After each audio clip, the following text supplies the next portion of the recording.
I remember the day Matthew stepped into my life as if it were yesterday. I was tucked away in a cozy little cafe, nursing the cheapest coffee on the menu while attempting to sort through my jumbled thoughts. That's when he walked in, effortlessly resembling the character from a movie scene. There were no dramatic lights or sweeping soundtracks, just the soft jingle of the door and the mingled scents of stale coffee and his cologne filling the air. "Mind if I sit here?" he asked, his smile radiating warmth as he gestured toward the empty chair across from me. "Go ahead," I managed to reply, striving to keep my composure despite the surprise of his sudden appearance. From that moment, we connected as effortlessly as two puzzle pieces clicking into place. We discovered countless shared interests, from binge-watching cheesy TV shows to debating the best pizza toppings, pineapple, of course, being the undisputed winner. Our casual meetings quickly deepened into something more significant, and it felt like we had known each other for ages. Before long, marriage was a serious topic of conversation. But the real challenge awaited me. Meeting his parents felt like stepping into a lion's den with a stake tied to my back. Their smiles carried an unsettling air of judgment, as if they were silently appraising whether I measured up to their expectations. "So, you're the one Matthew can't stop talking about," his mother remarked, her tone icy and less than inviting. "That's me," I replied, doing my best not to let her intimidating presence rattle me. It didn't take long for them to express their desire for a prenup. While I had no interest in their wealth, their approach left a sour taste in my mouth. "I'll sign your prenup," I said, "but here's my condition. If one of us cheats, the cheater owes $320,000. Matthew's expression turned to shock, as if I had splashed him with ice-cold water. "Babe, I'd never cheat on you," he insisted, looking genuinely earnest. "Yeah, well, my ex said the same thing before I caught him red-handed," I shot back. It was all or nothing. Matthew eventually conceded, though his parents were far from pleased. We thought that settled things, but more surprises were in store. One evening, curled up on our creaky old couch, a piece we often discussed replacing but couldn't bear to part with because of the memories, it was easy to get lost in planning our dream trip to Italy. The gentle hum of the TV faded into the background as we animatedly discussed our plans for Catania. "Imagine it, Matthew. The food, the wine, the art. We have to go," I exclaimed, my eyes sparkling with excitement. Matthew chuckled and pulled me closer. "Janice, you had me at food, but let's be real, our bank account is more suited for backyard camping than jet-setting to Catania." I playfully nudged him. "Then we'll save up. We can cut back on things we don't need, like your video games." "Not the video games," he feigned horror. "Take my shirts, my shoes, even my precious coffee maker, but please spare the games." We both laughed. That playful banter was typical of us. Dreaming big while embracing the simplicity of our lives, finding joy not just in grand adventures but also in the little things. On Saturday mornings, Matthew would attempt to cook breakfast. He wasn't exactly a culinary wizard, but he had perfected scrambled eggs and toast, which he served with pride alongside his less than stellar coffee. "I'm feeling scrambled eggs today. What do you think?" Matthew asked as he headed to the kitchen. "Only if you promise not to burn the toast this time," I teased, taking over the coffee duties. One day, while we were doing the dishes, a mundane chore that felt special simply because we were doing it together, Matthew broached a topic we had been dancing around. "Janice, we need to talk about, starting a family," he said, breaking the comfortable silence. I paused, a plate in hand. "I know, it's just scary, isn't it? What if it doesn't work out for us?" Matthew dried his hands on a towel and turned to face me.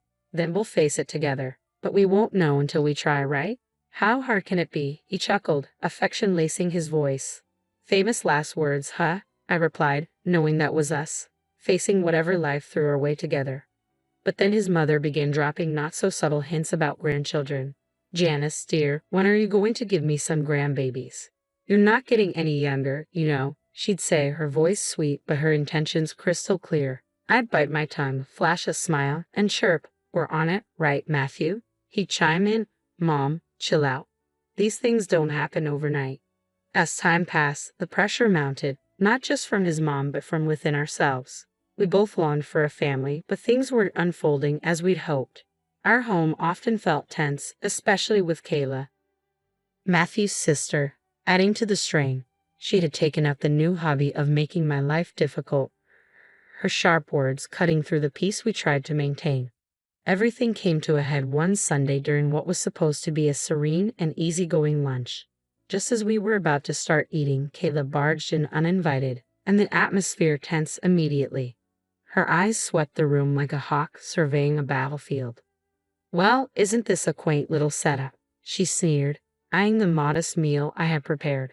I forced a smile, trying to keep the peace amidst the brewing storm. "It's just a simple meal, Kayla. Nothing fancy. Please have a seat," I said as we gathered around the table. Kayla wasted no time diving into her usual tirade. "You know, Janice," she started, her voice thick with condescension, "I was talking to Mrs. Kathleen the other day. Her grandson just became a dad. It made me think, when will you and Matthew have some good news for us? Time's ticking, you know." My cheeks burned with a mix of embarrassment and irritation. I glanced at Matthew, seeking his support, but he appeared suddenly captivated by his meal. "Mom, seriously," he mumbled, though his tone lacked conviction, and we all sensed it. Unfazed, Kayla pressed on. "I hate to be blunt, but you're not getting any younger. You work hard for your money, Matthew. Why waste it on Janice if she can't fulfill her basic duties as a wife? Hiring help for cleaning and cooking would be much more efficient, don't you think?" That comment was the final straw. "I'm doing my best here, Kayla," I blurted out. "It's not like I don't want children. And as for the house and cooking, I didn't realize marriage came with a job description." Kayla scoffed. "Marriage isn't a free ride, Janice. You have responsibilities, and frankly, you're not meeting them." Tension thickened the air, and tears welled in my eyes, but the deepest wound came from Matthew's silence. When he finally spoke, it wasn't to defend me. "Mom's right. Maybe we should consider getting some help around here. It would take some pressure off you too," he suggested. His words felt like a betrayal, and I suddenly felt starkly alone. As Kayla's visits became more frequent, so did her criticisms. She scrutinized every corner of her home, pointing out flaws. "You call this clean?" she sneered. "Looks like a pixie to me." Then came the jabs about my appearance. "Is that what you're wearing? A wife should dress to please her husband. No wonder Matthew seems exhausted. He comes home to this." I tried to stand my ground. "Kayla, I dress for myself, not for Matthew. He's tired because he works hard, not because of my outfit." But it was futile. Kayla had made up her mind about me, and nothing I said could sway her. Matthew's lack of support cut deep. Every night after his mother left, we would argue. "Why won't you defend me? She's bulldozing over us, and you just stand by." "Janice, she has her ways." "What do you expect me to do? Kick my mom out?" "No, but I expect you to be my partner, to stand with me, not against me." It became clear that this situation was more than just Kayla's disapproval. It was a test of our marriage, a trial of whether we could withstand the relentless barrage of her criticisms. As the weeks passed, it dawned on me that this was not a temporary phase. It was a full-blown assault. If we didn't take action soon, there might be nothing left to salvage. The atmosphere between Matthew and me turned icy, exacerbated by Kayla's intensified critiques. Life at home became unusually tense, and I couldn't shake the feeling that Matthew was keeping something from me. It wasn't just the usual stress from work. There was an unsettling change in his behavior that hinted at deeper secrets. It started subtly with his phone habits. Matthew, who had always been an open book, began stepping out of the room for calls, particularly those from someone named Austin, allegedly a new colleague who had a lot of questions. One quiet evening, trying to keep the conversation light, I asked, "Who's this Austin at work?" Matthew's reaction was instant and telling. His body stiffened, and he looked away, a clear signal of his discomfort. "Just a new guy at the office. Really inquisitive," he answered too quickly, avoiding my gaze. But there were more troubling signs. Matthew, who had previously been indifferent to fashion trends, started transforming his wardrobe. Out went the graphic tees and faded jeans, replaced by neatly pressed shirts, sleek trousers, and even a new cologne that lingered around him each morning. "What's with the new look? Planning to model for a department store catalog?" I joked, trying to mask my growing concern. One morning, as Matthew styled his hair in a new way, I joked, "Planning to model for a catalog." He gave a nonchalant smirk. "Why not spruce things up a bit? No harm, right?" But the late nights began to pile up. "Sorry, love. This project is killing me. I'll be home late," his text would read, night after night. Often, it wasn't until the early hours of the morning that I'd hear the key turned in the door. Something felt off, a gnawing sense of unease that wouldn't fade. Driven by a mix of fear and a desperate need for the truth, I hired a private investigator, a decision that felt like it belonged in a melodramatic detective series. The results were just as dramatic. Inside a plain envelope were photographs and a voice recording. The images showed Matthew with another woman, their closeness unmistakable, while the intimate conversations on the recording shattered any illusions I'd held. Here was a man in love, but not with me.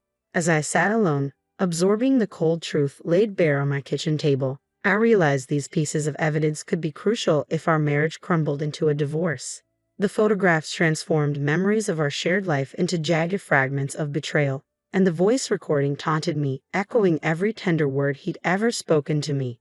Yet I kept this devastating discovery to myself, bearing the weight of heartbreak alone. I wasn't ready to confront him. Not yet. I needed time to plan and figure out how to approach the likely end of our marriage with some semblance of grace.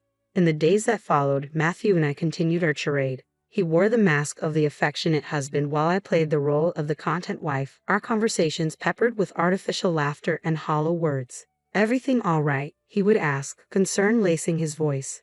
"Just tired, you know. Work's been crazy," I would reply, the lie tasting sour in my mouth. Then one day, as I passed by Matthew's slightly open office door, the truth spilled out. He and Kayla were discussing not trivialities, but the future of our relationship, with grave seriousness. "I can't do this anymore, Mom," Matthew confessed, his voice heavy with weariness. "It's not just about Janice not having kids, it's more than that. I feel like we're just coexisting, not truly together." Kayla's response was razor sharp. "But think about it, Matthew. She hasn't given you a child. What else does she bring to our family?" Her words were cold and calculated, and the weight of their implications confirmed the lonely path ahead. This wasn't merely a rough patch, it was a profound disconnect that might be irreparable. As I stood there, feeling the fabric of our marriage unraveling, I knew tough decisions awaited me, decisions that would redefine my future. "We can't miss out on a generous gift from her, can we?" Kayla's cynical tone pierced me deeply. They had a plan. Keep me around just long enough to enjoy the lavish gifts from her upcoming birthday celebration before cutting ties without a second thought. "Just a bit longer," Kayla had said, her venomous smirk etched into my memory. I stood frozen, fury and disbelief coursing through me. It was clear they intended to discard me as easily as crossing off an item on a grocery list. The sting of betrayal ignited a fiery determination within me. They saw me as nothing more than a pawn in their twisted game, but I was resolute in proving I was no one's fool. A few days later, we sat down for a family dinner that felt more like a scripted play than a warm gathering. Kayla, with a calculated smile, turned to me. "So, Janice dear, what do you have planned for my birthday? Something special, I hope." I met her gaze with a calmness that belied my inner turmoil. "Actually, Kayla, I've been thinking about arranging a dinner at the city's most exclusive restaurant, an evening you won't forget." Her eyes sparkled with greedy anticipation as she exchanged a satisfied glance with Matthew. They thought they had cornered me, but little did they know, I was already steps ahead in a different game. "Oh, Janice, that sounds wonderful. Just close family, keep it intimate," Kayla purred with feeding sweetness. "Absolutely, Kayla. We'll make it a night to remember," I replied, the words tasting like ashes in my mouth. The weeks leading up to Kayla's 60th birthday felt like a march toward a day of reckoning, each of her smirks and Matthew's dismissive nods fueling my resolve. My plan was simple yet bold. Host the lavish dinner as a supposed gesture of goodwill, then spring a monumental surprise. As the plans unfolded, the devil lay in the details. The night before the party, our home was charged with silent tension.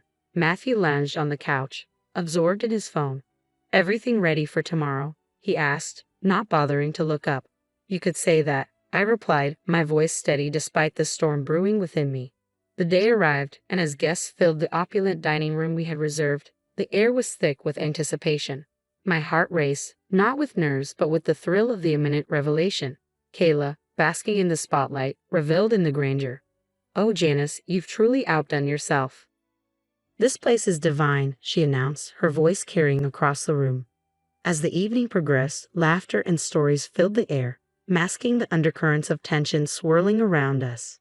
Just as dessert plates were cleared, the moment I had been waiting for arrived. The waiter approached discreetly, whispering the staggering costs of the dinner, $10,000. I handed over my credit card, unnoticed by most, when suddenly, as if on cue, Matthew dropped his bombshell. Janice, it's time for the truth. I'm done with this. With us. I want a divorce, he declared, his words cutting through the festive noise and suffocating the atmosphere. Before I could fully process his statement, Kayla interjected sharply, well, now that it's out in the open, it's best you leave, Janice. Tonight is about family, and you're no longer part of ours. The room fell into stunned silence, every gaze fixed on me. Yet I refused to crumble. With composure I didn't know I possessed, I prepared to face the storm. I hardly felt the weight of my decision as I rose from my seat, nodded curtly, and walked out without a word. The chill of the night air hit me, a stark reminder of the finality that loomed ahead. As I made my way to a friend's apartment, the night closed in around me, reflecting the cold journey I was about to undertake. But I walked on, resolved to forge a new path from the wreckage of my past. With steely determination setting in, I finalized my plans and packed my essentials, transforming the numbness of betrayal into decisive action. This was not just the end of one chapter, it was the beginning of another. As I zipped up my last suitcase, my phone buzzed insistently. I tried to ignore it, but curiosity got the better of me. Kayla's frantic voice blared from the other end. Janice, the payment didn't go through. You need to fix this right away. Her demand rang hollow and ironic in the moment. Anticipating this move, I had already blocked access to our shared accounts, knowing it might be Matthew's first line of defense. Oh, Kayla, what a shame. But since I'm no longer part of the family, as you've made abundantly clear, I'm afraid you'll have to sort this out yourself. The fury crackling through the phone was almost a melody to my ears after the betrayal I'd endured. The chaos that followed, stories of the restaurant staff demanding payment, Kayla's escalating tantrums, and the police arriving to calm her down, was the perfect ending to the farce my marriage had become. In the end, it was Matthew and Kayla who scrambled to cover the bill, a fitting consequence for their deceit. The morning after the dinner felt like waking up after a storm. I returned to what had once been our shared home for one last time, divorce papers in hand, ready to confront the remnants of our relationship. The atmosphere was electric, almost palpable, as if it could be sliced with a knife. Matthew and Kayla were in the middle of a heated discussion, their animosity thick in the air. You've got some nerve showing up here after last night. Matthew spat, his expression twisted with anger. Great, you've humiliated us in front of the entire city. Do you understand what it's like to have the police called because of your antics? People were laughing, Kayla added, her words sharp as knives. I faced their fury with a calm I barely felt inside. Is shame your primary concern right now? I retorted, tossing the divorce papers on the table and placing the damning photos of Matthew's infidelity on top. Matthew's face drained of color as he picked up the photos, his mother looming over his shoulder. Their anger quickly dissolved into shock, then morphed into panic as the gravity of the situation sank in. And let's not overlook the prenup, shall we? I continued, my voice steady and unwavering. You stray, you pay, precisely $320,000. Kayla's face twisted into a snarl. You wouldn't dare. You can't do this to us. Oh, but I can, and I will, I replied, my tone devoid of warmth. Recognizing the seriousness of the situation, Matthew shifted his approach. Please, let's discuss this. We can find a solution. A bitter, mirthless laugh escaped me. Find a solution. Do you think a few words can undo everything? No, Matthew, it's over. Kayla, ever the manipulator, tried to soften her tone, dripping with false concern. Janice, darling, think about what you're doing. This will destroy us. That ship has sailed, Kayla. You should have thought about that before. Their pleas turned to desperate entreaties, frantic attempts to salvage whatever dignity remained, but the time for words had passed. The moment for action had arrived. In the end, Matthew had no choice but to borrow money from his parents to settle the financial arrangements with me. As I walked away from that house for the last time, check in hand, I felt an immense weight lift from my shoulders. After everything that had transpired, I was finally free. I used the money from Matthew to make a down payment on a modest yet cozy place of my own. It's incredible how much peace you can find in a home that's entirely yours, where every nook feels like a sanctuary from the storms of a past life. Now, life is quieter, and that's exactly how I prefer it. I have a job that keeps me busy, friendly neighbors who greet me with smiles, and a small garden that's mine alone to cultivate. Occasionally, I hear bits of gossip about Matthew and Kayla. Just the other day, while picking up coffee at the local cafe, a popular spot in the community, I ran into someone from the old neighborhood. After exchanging pleasantries, they leaned in, their voice dropping to a hush. "Hey, have you heard the latest about your ex and his mom?" Their eyes sparkled with intrigue. I raised an eyebrow, intrigued yet detached. "Can't say that I have." "Do tell." They seem to be at odds. Apparently, Kayla isn't too pleased with Matthew's new girlfriend. Rumor has it they've been arguing nonstop. It puts your past situation in a new light, doesn't it? We quickly moved on from the topic, but as I walked away with my coffee, I felt a deep sense of relief. There was a time when such news would have disturbed me, but now it was just another story in someone else's drama. These days, my biggest concerns revolve around whether my tomatoes will ripen before the squirrels get to them, or if I'll ever master yoga without looking like a newborn deer. Life is simpler, quieter, and significantly more satisfying on this side of the chaos.